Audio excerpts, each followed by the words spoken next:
বাংলাদেশের প্রধানমন্ত্রী সামান্য একটা পুরস্কারও যদি কোনো দেশে পায়, একটা একটা সার্টিফিকেটও কোনো দেশে পায়, সেটাকে ব্যাপক আকারে প্রচার প্রচারণা করে। কিন্তু 8টা দেশের মুসলিম বিশ্বের D8 সেই সংগঠনের প্রেসিডেন্ট নির্বাচিত হলেন, কিন্তু ওইটা নিয়ে কোনো প্রচার প্রচারণা করলেন না। এর ভিতরের রহস্যটা কি আসলে?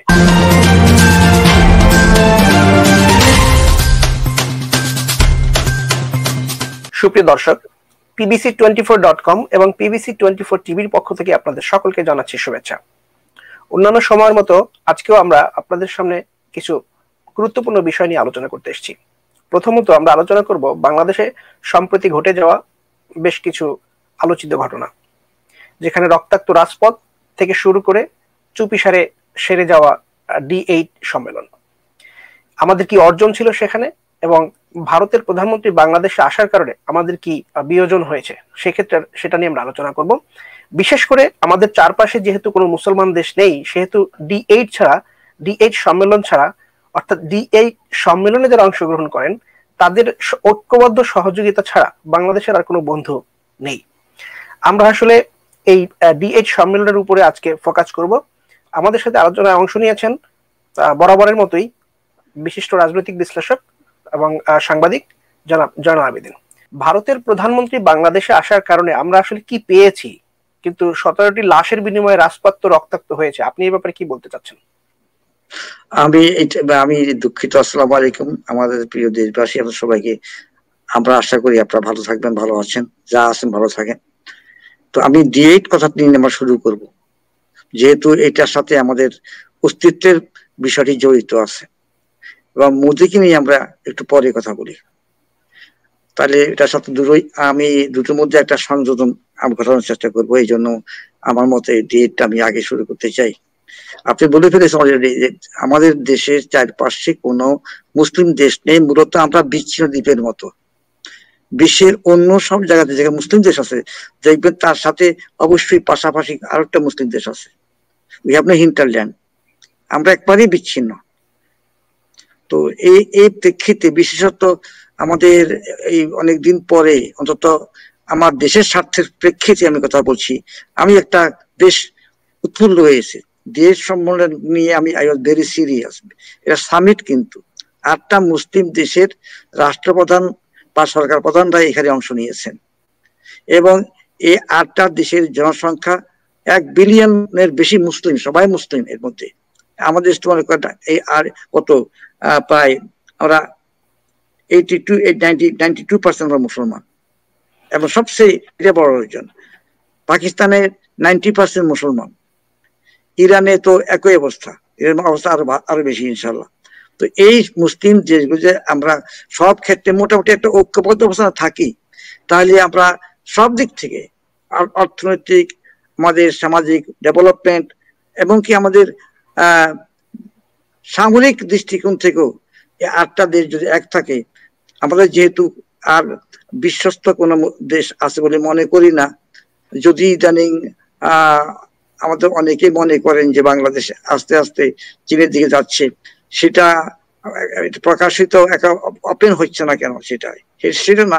আমাদের একটা ভালো বন্ধু দেশ দরকার, যেহেতু আমাদের 3 দিকেই, বলতে গেলে 4 দিকেই এমন একটা শক্তি রয়েছে, যাকে আপনি বলছেন একটু আগে মোদির কথা বলছি, সেটা আমি একটু পরে কথা বলবো।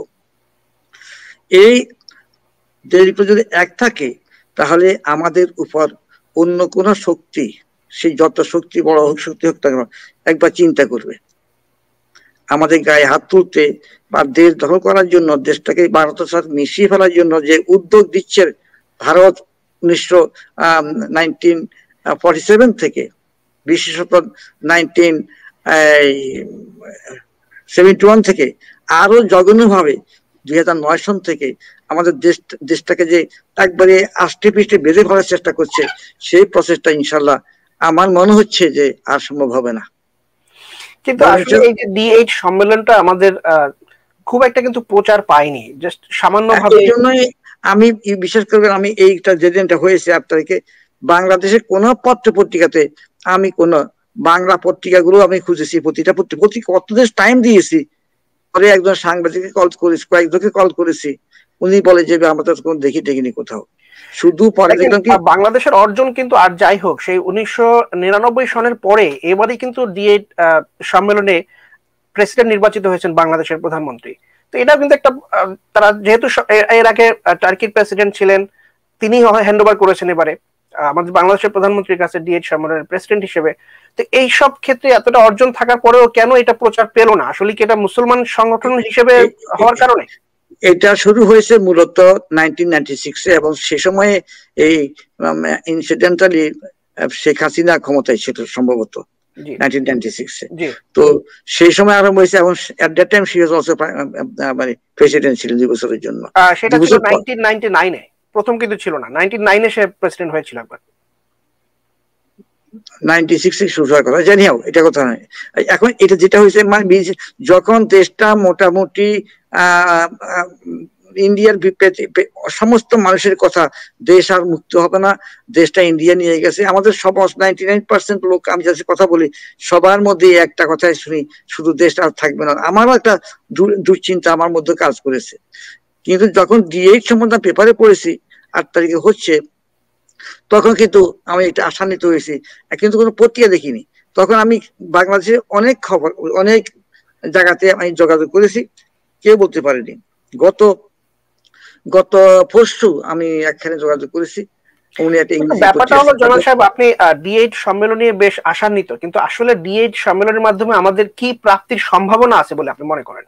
আরে বলেন কি আপনি, এটা তো যেখানে আমাদের পূর্ব দিকে ইন্দোনেশিয়া পর্যন্ত, ইন্দোনেশিয়ার মানে প্রেসিডেন্ট বা প্রধানমন্ত্রী আসছেন, তারপর মালয়েশিয়া থেকে ওনারাও আসছেন, 8টা দেশের মানে রাষ্ট্রপ্রধান বা সেনাপ্রধান আসছেন, এবং তুরস্কের মানে আসছেন বলতে আসলে D8 সম্মেলনটা কিন্তু ভার্বাল হয়েছে, যেটা অনলাইনে বলা চলে। যেহেতু এটা এটা ভালো কাজ করেছে, অন্তত হয়েছে। তো যদি এটা আজকে যদি এই সমস্যা না হতো, কোভিডটা না আসতো, তাহলে এটা নিয়ে ভালো সাড়া জাগতো, এটা নিয়ে। এটা আমাদের অত্যন্ত একটা বড় কাজ ছিল, কাজ হয়েছে।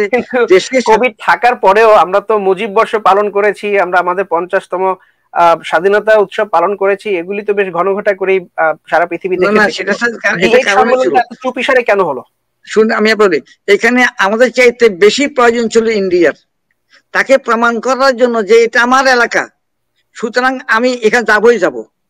এবং সে আসার পরে এর যে ক্ষতি, আজকে যে বাংলাদেশে ব্যাপকভাবে করোনা বৃদ্ধি পেয়েছে, ওর আগমনের কারণে বিশেষভাবে একটা মানে সমস্যা তৈরি করেছে। তার আগমনের প্রেক্ষিতে অসংখ্য লোকের কাছাকাছি আসতে হয়েছে, এসেছে, এবং ওটার জন্য এবং তাদের সাথে তাদেরও অনেক লোক আসছে, তাদের ওপেন লোক আসছে, তাদের প্রতিনিধি আসছে, তাদের এজেন্ট আসছে, মোদির সাথে কত লোক ঢুকছে বাংলাদেশে, এবং এরা এখনো বাংলাদেশের ভিতরে আছে। ওদের লক্ষ্য হচ্ছে দেশটা খেয়ে ফেলা। বাংলাদেশে আমরা যতটুকু জানতাম যে বঙ্গবন্ধু শেখ মুজিবুর রহমান যখন ওয়াইসি সম্মেলনে যাওয়ার জন্য আগ্রহ প্রকাশ করলেন, তখন কিন্তু ভারতের সাথে একটা বেশ দূরত্ব তৈরি হয়েছিল। তো ওয়াইসি তারপরে কিন্তু তিনি বন্ধ করেননি, তিনি কিন্তু সেখানে গিয়েছিলেন। তো এখন এবারে D8 সম্মেলনটা একটা মুসলমান দেশগুলির সমন্বয়ে গঠিত, এবং সেখানে শেখ হাসিনা যেহেতু এটার অ্যাক্টিভ সদস্য এবং প্রথম দিকে তিনি একবার প্রেসিডেন্ট ছিলেন, তো D8 সম্মেলনটা আসলে শেখ হাসিনার জন্য অনেকটা ক্রেডিট বহন করে। কিন্তু উনি কেন এটাকে ব্যাপক প্রচারণা বা দেশের স্বার্থে তেমন কোনো চুক্তি বা তেমন কিছু করলেন না? এটার জন্য তো আপনি নিজে আমার সাথে মনে বেশি খবর রাখেন। বিশেষত মিডিয়ার অনেকে বলে যে মিডিয়াগুলো, আমাদের সংবাদ মাধ্যম মূলত এরা এদের নিজস্বতা বলতে অনেক সাংবাদিকের বা অনেক সংবাদপত্রের, এবং অনেক, এটা বলতে চাই না, এটা আমি নিজে ছোটখাটো সাংবাদিকতা করি 72 সন থেকে, যার জন্য যারা এখন সম্পাদক আছে বড় বড় ইংরেজি দৈনিক পত্রিকা, এদের সবাই সাথে আমার চলাফেরা ছিল। এখন যা হোক, আমরা আমাদের আদর্শের সাথে কোনো কম্প্রোমাইজ করিনি। একজন সাংবাদিক নেতা উপদেষ্টা হয়ে তিনি তার বিসর্জন দিয়ে, লজ্জার বিসর্জন দিয়ে তিনি উপদেষ্টা হয়েছেন। এই যদি সাংবাদিক হয়, এই যে সাংবাদিক আদর্শ হয় যে 2 জন সাংবাদিককে তারা ঘরের ভিতরে মেরে দেওয়া হয়েছে, আজ পর্যন্ত তার কোনো হদিস নাই। এবং উনি সে আন্দোলন, বিষয়টা হলো দেখেন, বাংলাদেশের ভিতরে যদি ভারতের একটা হাতি প্রবেশ করে, সেটা নিয়ে কিন্তু লাইভ প্রামাণ্য চিত্র দেখানো হয়। কিন্তু D8 সম্মেলন থেকে বাংলাদেশের মুসলমান দেশ হিসেবে অনেক কিছু প্রাপ্তির আশা করা যেত, এবং বাংলাদেশ মুসলমান দেশগুলির সাথে আমরা না কিছু পাইনি, আমরা কিছু চাইও না, আমরা চাই না, কিন্তু যে 8টা মুসলিম দেশ আমাদের সাথে আমরা এক হতে পেরেছি, এটা সবচেয়ে বড় বড় প্রাপ্য। আজকে ইন্ডিয়া কম্পিত, এখন কম্পিত, খুবই খারাপ অবস্থা ইন্ডিয়া আমাদেরকে নিয়ে, যে মনে করছিল যে পাকিস্তান ভেঙে উনি খুব লাভবান হয়েছে, অবশ্যই লাভবান হয়েছে। ফকির ইন্ডিয়া আমাদের দিয়ে অনেক বড় লোক হয়েছে। ফকির ইন্ডিয়ার যে ক্যালকাটা মরে গেছিল, রাজীব গান্ধী নিজে বলছে Calcutta is a dead city, আমাদের টাকা দিয়ে কলকাতা এখন আবার রক্ত জমা হয়ে গেছে, তার এক শক্তি হয়ে গেছে। প্রধানমন্ত্রী শেখ হাসিনার আস্তে আস্তে যে পাকিস্তানের সম্পর্ক উন্নয়ন, চীনের সাথে সম্পর্ক মানে গঠন করার যে চেষ্টা করছেন, এই ব্যাপারে আসলে ইন্ডিয়ার সাথে তার দূরত্ব কতটুকু হচ্ছে বলে আপনার মনে হয়? 100% দূরত্ব হবে, এবং যে কোনো দিন হাসিনাকে তারা মেরেও ফেলতে পারে। আপনার খেয়াল রাখতে হবে, কখনো মনে করবেন না হাসিনাকে অথবা আমাকে বা আপনাকে, যারা দালাল আছে ইন্ডিয়ার, যারা প্রকাশ্য দালাল হিসেবে কাজ করতেছে, যেসব দালালরা বলে বাংলাদেশকে ইন্ডিয়া ঢুকে দাও, এই দালালদেরকে আগে মারবে, বুঝা গেছে? কারণ এরা সাক্ষী রাখবে না, এটা সাক্ষী কি আরটা এদের টাকা দেওয়া হয়েছে, কাকুদের বলে ফেলে যে আমার এত টাকা দিয়েছি, এত টাকা মাসে মাসে পেয়েছি, এর সব দালালগুলো টাকা পায়। আব্দুল কাদের সবচেয়ে বড়, আব্দুল কাদের কিন্তু আমরা দেখতে পাচ্ছি যে পাকিস্তানের সাথে সম্পর্ক আব্দুল কাদের, আপনি তাকে চেনেন?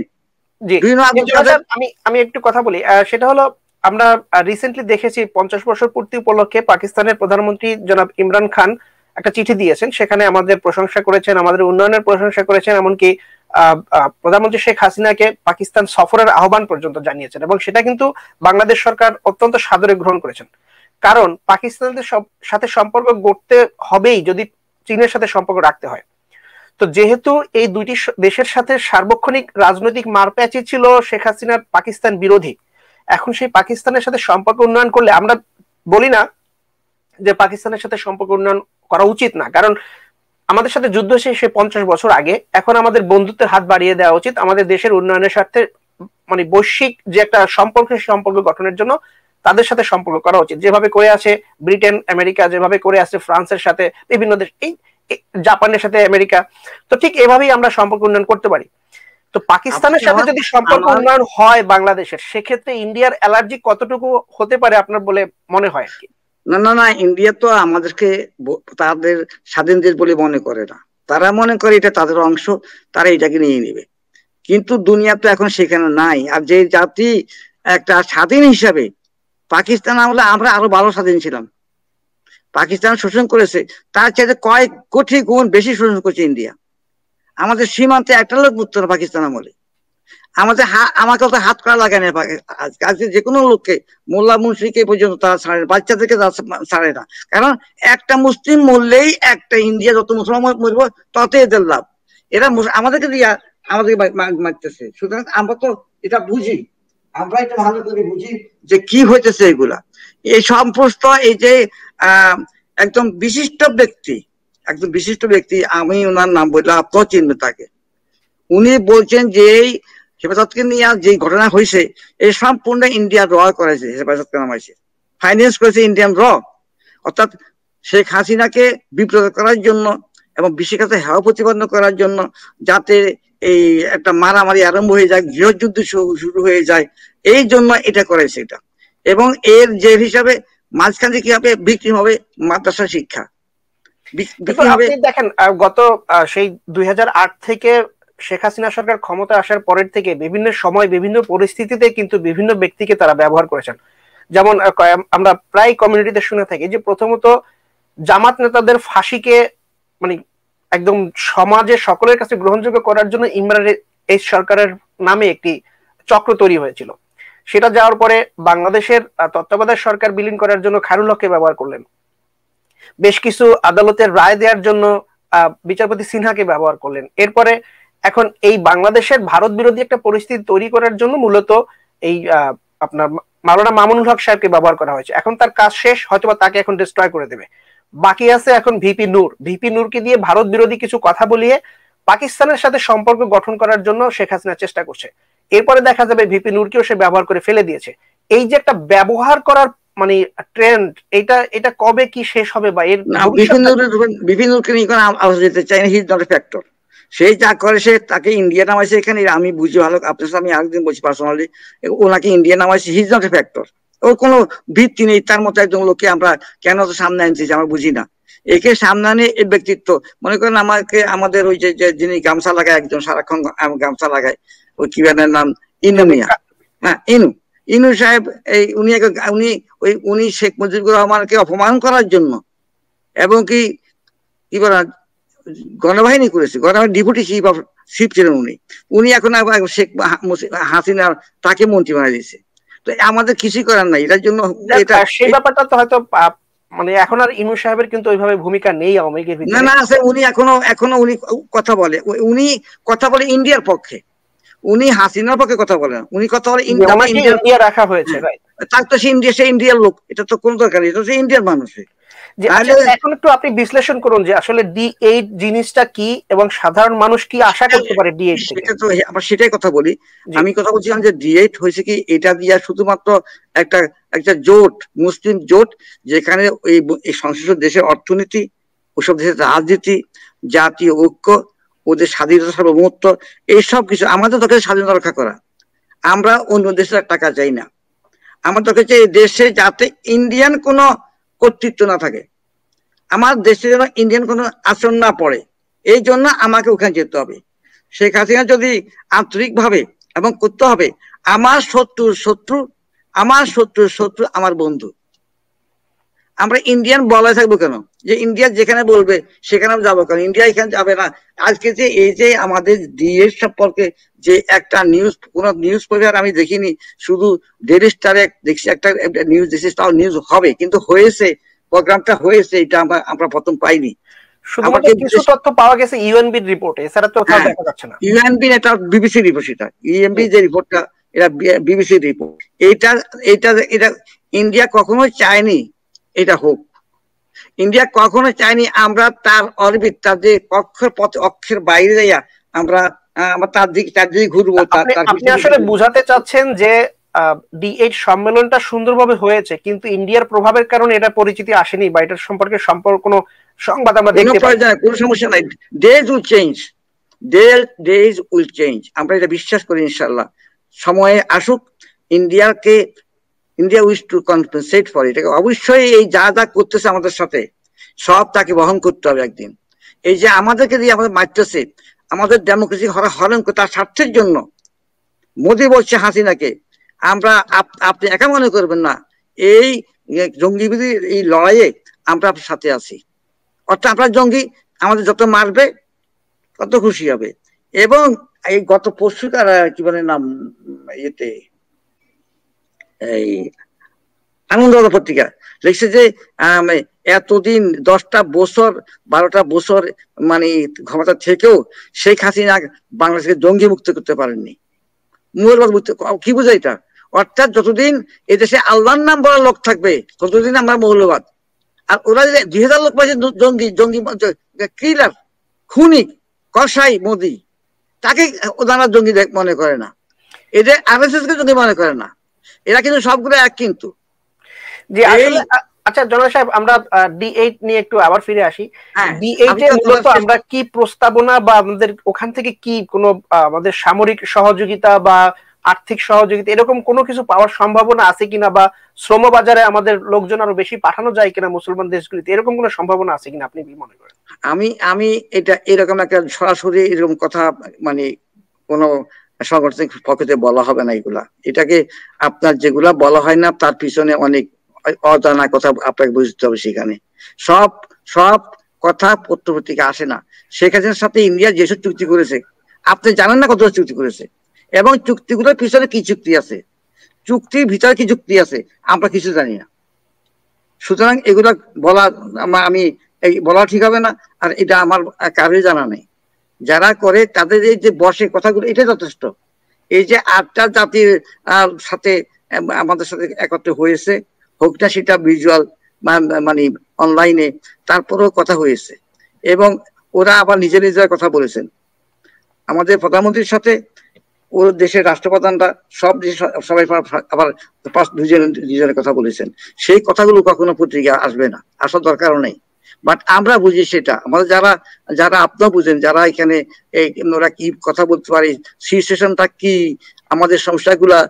আমি আশা করি যদি কোনো বুদ্ধিমান রাষ্ট্রপ্রধান হয় বা সরকার প্রধান হয়, উনি সেগুলো অবশ্যই তিনি ওখানে তুলে ধরেছেন। আর যদি আমাদের বাংলাদেশের প্রধানমন্ত্রী সামান্য একটা পুরস্কারও যদি কোনো দেশে পায়, একটা একটা সার্টিফিকেটও কোনো দেশে পায়, সেটাকে ব্যাপক আকারে প্রচার প্রচারণা করে। কিন্তু 8টা দেশের মুসলিম বিশ্বের D8 যে সহযোগী সংগঠন, সেই সংগঠনের প্রেসিডেন্ট নির্বাচিত হলেন, কিন্তু ওইটা নিয়ে কোনো প্রচার প্রচারণা করলেন না। এর ভিতরের রহস্যটা কি আসলে? আরে ভাই, আমি বলছি তো, ওই যে এরকম উপদেষ্টার মতো সাংবাদিক বহু আছে বাংলাদেশে। বাংলাদেশের সাংবাদিকরা যে দেশের একটা সাংবাদিক সংগঠনের প্রধান উপদেষ্টা পদ পেয়ে তার আদর্শ বিসর্জন দিয়ে চুপ হয়ে গেছেন। সাগরুনির হত্যাকাণ্ডের বিচারের দাবিতে কিছু কথা বলেন না, এখন মনে হয় এটা হয় নাই। সে দেশটা আপনি কি আশা করতে পারেন? যে দেশের সাংবাদিক নেতা শুধু স্বার্থের জন্য, পার্সোনাল স্বার্থের জন্য। না, কিন্তু এটা যে শুধু সাংবাদিকতার জন্য সংবাদটি চাপা পড়েছে তা কিন্তু মনে হয় না। আমার মনে হয় সরকারি ভাবে কোনো একটা নীতি তারা অবলম্বন করছেন, যার কারণে যেহেতু আমি আপনাকে আগেও বলেছি যে যেহেতু বাংলাদেশের এইসব গৌরব, এটা আমাদের জন্য বিরাট অ্যাচিভমেন্ট। হোক আমি হাসিনার, আমি আওয়ামী লীগের লোক থেকেও আমি আওয়ামী লীগের সব কাজ সমর্থন করি না, কিন্তু যে কাজগুলো আমার পক্ষে, আমার দেশের জন্য, আমার জাতির জন্য পক্ষে যা থাকে, আমি সেগুলো তো নিন্দা করতে পারি, আমি সেগুলো সমর্থন করি। আমার শত্রু যদি আমার দেশের জন্য ভালো কাজ করে, আমি তাকে শেখ হাসিনা আমার কোনো শত্রু না, উনি ওনার মতো আছে, আমি আমার মতো, আমার সাধারণ মানুষ, আমার সাধারণ মানুষের পক্ষ থেকে ততখানি আমার বিবেকে যা ভালো মনে করে আমি সেটা করি। যখন শেখ হাসিনা চীন থেকে 2টা সাবমেরিন কিনেছে, আমি রেখে দিয়েছি। এই আমাদের দেশে আর কোনো চিল কাউয়া উঠতে আমাদের আকাশে আর কোনো চিল কাউয়া উঠতে সাহস করবে না। এটা আমার নৈতিক দায়িত্ব এজ এ ফ্রিডম ফাইটার। এটা মোরাল রেসপন্সিবিলিটি, যে একটা ভালো কাজ করলে আমি তাকে, আমার দেশের পক্ষ হলে আমি আছি, আমার ক্ষতি হোক, বাট আমার দেশে যদি ভালো কেউ করে আমি তাকে স্যালুট করি। আমি ওখানে ফেসে যাচ্ছি। আপনি যেটা বলছেন আমাকে যে এর এর এর সুদূর প্রসারী প্রভাব অনেক লম্বা, ইনশাল্লাহ। এই 8টা দেশকে নিয়ে হয়তো একদিন একটা সামরিক জোট হয়ে যাবে, ঠিক আছে? আমাদের ওয়াইসির মতো বড় সংগঠন থেকে কোনো লাভবান হচ্ছি না আমরা, তো এই থেকে আর কি হবার সম্ভাবনা? ওয়াইসি সম্পূর্ণভাবে অন্য কোন দেশের অধীনে আছে, কিন্তু এই জোটটা আমি মনে করি যেখানে ইরান আছে, আমরা আছি, যেখানে তুরস্ক আছে, এই দেশগুলো আপনি যদি চিন্তা করেন তাহলে একটু বুঝতে পারবেন যেটা ওইসব শক্তির সবার প্রভাবের বাইরে। আর বিশ্ব এখন আমরা 18 কোটি জনগণ, আমাদেরকে আমরা যদি স্বাধীনভাবে চলতে পারি, যদি আমরা কারো তেল না মারি, কারো দেশে কোনো দেশের আমরা ছায়া রাষ্ট্রে পরিণত না হই, তাহলে আমেরিকাও আমাদের সালাম জানাবে। আমেরিকা বুঝে 18 কোটি মানুষকে আমরা শেষ করতে পারবো না। আমাদের শান্তপ্রিয়, আমরা কারো পিছনে নেই, কিন্তু আমরা আমেরিকা আমরা যতটুকু জানি, স্টেট ডিপার্টমেন্ট বিভিন্ন জায়গায় গেলে যেটা মানে তারা যে সাউন্ডটা দিতে চায়, ইন্ডিয়া সার্বক্ষণিক ভাবে তাদেরকে বোঝানোর চেষ্টা করে যে বাংলাদেশে জঙ্গি আছে, বাংলাদেশের পরিস্থিতি আমাদেরকে হ্যান্ডেল করতে দিন, বিভিন্ন ভাবে বোঝানো হয়, যার জন্য ইন্ডিয়া কিন্তু মানে আমেরিকা কিন্তু অনেকটাই অন্ধ হিসেবে বসে আছিল। না, আমেরিকা এটা গত পরশুতে এতে একটা নিউজ আসছে ওই পত্রিকাতেই, ইন্ডিয়ার সব পত্রিকা আসছে, বিশেষত আনন্দবাজার পত্রিকাতে। ওই এখানে হায়দার লাক্ষাদ্বীপের কাছে চলে আসছে, এরা পরে লাক্ষাদ্বীপ, হেদের দ্বীপ এবং লাক্ষাদ্বীপ নিয়ে পরে কথা হবে। হেদের দ্বীপ কিনা আগামী 20 ইয়ার্স পর দেখা যাবে লাক্ষাদ্বীপ ভারতের মধ্যে নাই। এটা হয়তো ইনশাল্লাহ সেরকম ব্যবস্থা হয়ে যাবে।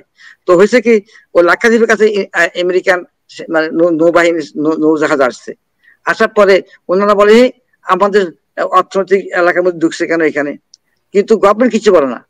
গভর্নমেন্ট এমন চুপ আছে, কোনো কথা বলে না, কারণ ওই একটা চুক্তি আছে যে কোন দেশ তার যে মানে সমুদ্র এলাকা, সেখানে 200 মাইল পর্যন্ত তার অর্থনৈতিক জোন, কিন্তু ওইখানে আমেরিকা ওই চুক্তিতে আমেরিকা সাহায্য করে, সাইন করে নাই। আমেরিকা বলতো জিএস সম্বন্ধে এটাই বলি, এটা সুদূর প্রসারী একটা আমাদের প্রভাব আছে, সেই প্রভাবটা আমাদের পক্ষে, সেই প্রভাবটা এই 8টা দেশকে নিয়ে একটা অর্থের জোট হবে, এইটা নিয়ে একটা সামরিক জোট হতে পারে, অনেক কিছু হতে পারে ইনশাল্লাহ, যদি আমরা ধরে রাখতে পারি। তবে আমাদের উচিত হবে, যখন যে গভর্নমেন্ট, যিনি গভর্নমেন্ট ফর্ম করেন না কেন, তিনি জাতীয় স্বার্থে, দেশের স্বার্থের জন্য ওনাকে ঠিক করতে হবে। আমাদেরকে কোন অবস্থাতে মোদীর সম্বন্ধে ফিরে যাচ্ছি, কোন অবস্থায় আমরা ইন্ডিয়ার পেটে যাব না। এই জন্য সব সময় ইন্ডিয়া মনে করতে হবে আমার দেশের আমার আক্রমণ হবে আমার দেশের প্রতিবেশী দেশ থেকে। আমেরিকা সে আমাকে আক্রমণ করবে না। আমাদের দেশের চারদিকে যারা আছে এখান থেকে আক্রমণ হতে পারে।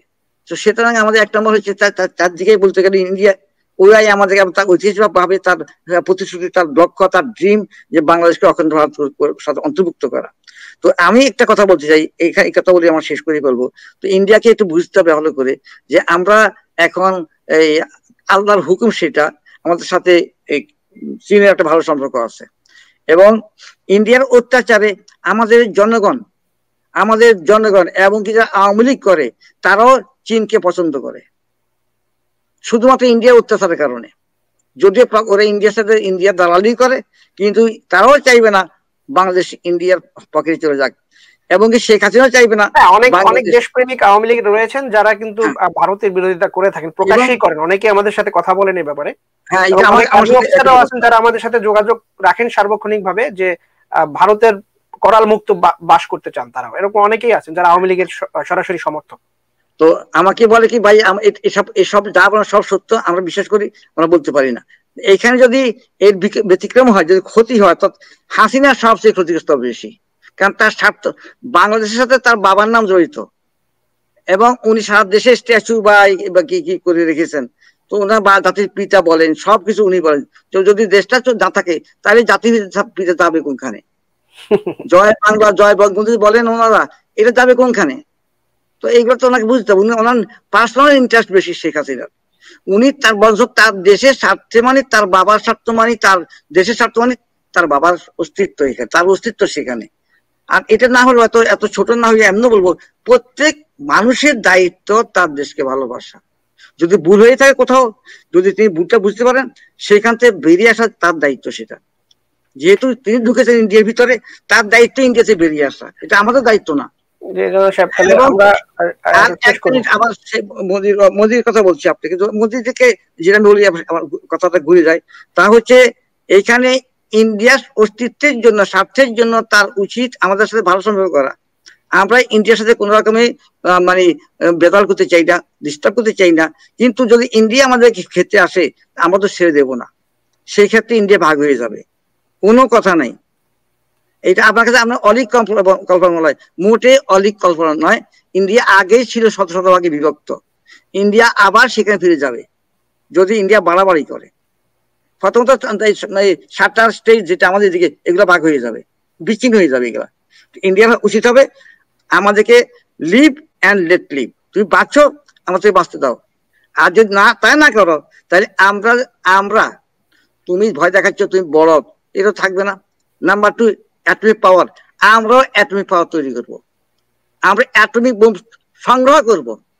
আমি সারা পৃথিবীর শান্তিকামী মানুষকে বলবো, আমার মত শুধু বাংলাদেশ নয়, বারবার কাজটা ওইটা এসে যাবে, কারণ তার অস্তিত্ব রক্ষার জন্য। কারণ থ্রেট ইন্ডিয়াকে ভেঙে ভেঙে আমাদের পর্যায়ন্ত ছোট রাষ্ট্র, স্মল স্টেট, যাতে সাম্প্রতিক সময় আপনি পাকিস্তানের বেশ কয়েকটি সংবাদ মাধ্যমে সাক্ষাৎকার দিয়েছেন, অবশ্য সেখানে তাদের মন্তব্য কি, তারা এই যে ভারতের সাথে বাংলাদেশের বেশ অহরহ সম্পর্ক ছিল বেশ কিছুদিন, তাতে অবশ্য সেই সব সংবাদ মাধ্যমগুলি খুব একটা ভালো ফিল করেনি। তো তাদের মন্তব্য কি ছিল যে আপনার সাথে যখন কথা বলে তারা কিভাবে জানতে চায়? না, তারা কথা বলছে তো আমার তো একই কথা, যে আমি তাদের সাথে আমার এখানে মানে ভালো সম্পর্ক এখানে, যে তারা ইন্ডিয়ার অস্তিত্বে ইন্ডিয়াকে সাথ দিবে না। আর আমি তো সাথ দেওয়ার লোকে নই, এবং তারা মনে করে ইন্ডিয়া আমাদের জন্য থ্রেট, শুধু আমাদের জন্য না, সম্পূর্ণ সাউথ এশিয়ার জন্য এটা বিপজ্জনক, এটা বিষ পড়া। এটা একবার যাবে আমেরিকার পক্ষে, একবার যাবে উনি চীন রাশিয়ার পক্ষে, আবার কখনো উনি চলে যাবে চীনের পক্ষে। উনি এখনো চীনের সাথে সম্পর্ক আছে, চীনের হাতে মাইরও খায়, আবার কান্নাকাটি করে। তো উনি এখন চীনারা ওখানে একটা ব্রহ্মপুত্র নদীর উপরে বাদ দিচ্ছে, এখন কান্নাকাটি শুরু করে দিচ্ছে। এটা দেখাচ্ছে কে? আন্তর্জাতিক নদীর উপর বাদ দিচ্ছে কে প্রথম? সাউথ এশিয়াতে ইন্ডিয়া। এখন যখন চীন একটা দেওয়া শুরু করেছে, এখন পত্র কান্নাকাটি শুরু, আরে চীন সব বন্ধ করে দিল, পানি বন্ধ করেছে, পানি বন্ধ করছে, ওনারা কান্নাকাটি করে, কিন্তু ওনারা কিছু করতে পারে না, কারণ ওনারা কোথাও বিচার পাবে না। প্রথম ঝামেলা তৈরি করছে তো ইন্ডিয়া। ইন্ডিয়া। তো ওনারা মনে করে কেউ কথা বলবে না। আপনি একটা কথা খেয়াল রাখেন, এমন দিন আসবে ইন্ডিয়ার আমাদের টাকাতে সাহস করবে না। But it depends on us, how can we tackle India, how can we face India with brave. ইন্ডিয়াকে ভয় পাওয়ার কিছুই নেই। একটা অনুরোধ করবো, যারা ইন্ডিয়াতে টাকা পয়সা নেন, একবার চিন্তা করে আগামী 50 বছর পরে আজকে আমাদের অর্জন, সেই অর্জনটা ধরে রাখেন কমপক্ষে। এই অর্জনের যাতে আপনার সন্তানরা এই অর্জন থেকে উপকৃত হতে পারে। আর যদি আজকে যদি আপনি ইন্ডিয়ার থেকে টাকা নিয়ে, ইন্ডিয়ার পয়সা নিয়ে আপনি মনে করেন যদি যে আপনার এই আর কোন সমস্যা নেই আপনি, কিন্তু দেখেন আপনার জগৎ শেঠের কোথায় আছে, কোথাও নাই। মির্জাফরের বংশরা কোথায় আছে, কোথাও নাই। এগুলো শিক্ষা নিতে হবে আমাদেরকে। সুতরাং আমাদের এই অস্তিত্ব ধরে রাখতে হবে, আমাদের দেশকে স্বাধীন রাখতে হবে যে কোনো ভাবে। সুপ্রিয় দর্শক, আজকের আলোচনা থেকে আমরা অনেক কিছু জানলাম যে আসলে D8 জিনিসটা কি এবং D8 থেকে আমাদের কি লাভ হওয়ার সম্ভাবনা রয়েছে। ওআইসির মতোই D8 একটি মুসলমান সম্মিলিত 8টি দেশের একটা জোট, এবং এই জোটের কাছে আমাদের অনেক প্রাপ্তি রয়েছে এবং আশা রয়েছে। ওআইসি এবং D8 এর সদস্য পদ পাওয়ার পরবর্তীতে আমরা আসলে বাংলাদেশের প্রধানমন্ত্রী নির্বাচিত হন বা অনির্বাচিতই হন না কেন, তাকে যেহেতু এবারে D8 এই জোটের প্রেসিডেন্ট নির্বাচিত করা হয়েছে, আমরা তাকে সুস্বাগতম জানাচ্ছি। আশা করব তিনি এই D8 এর ক্ষমতাকে কাজে লাগিয়ে ভারতের করাল গ্রাস থেকে বাংলাদেশকে মুক্ত করবেন, বাংলাদেশকে স্বাধীন সার্বভৌম রাষ্ট্র হিসেবে আবার বিশ্বের বুকে দাঁড়াতে চেষ্টা করবেন।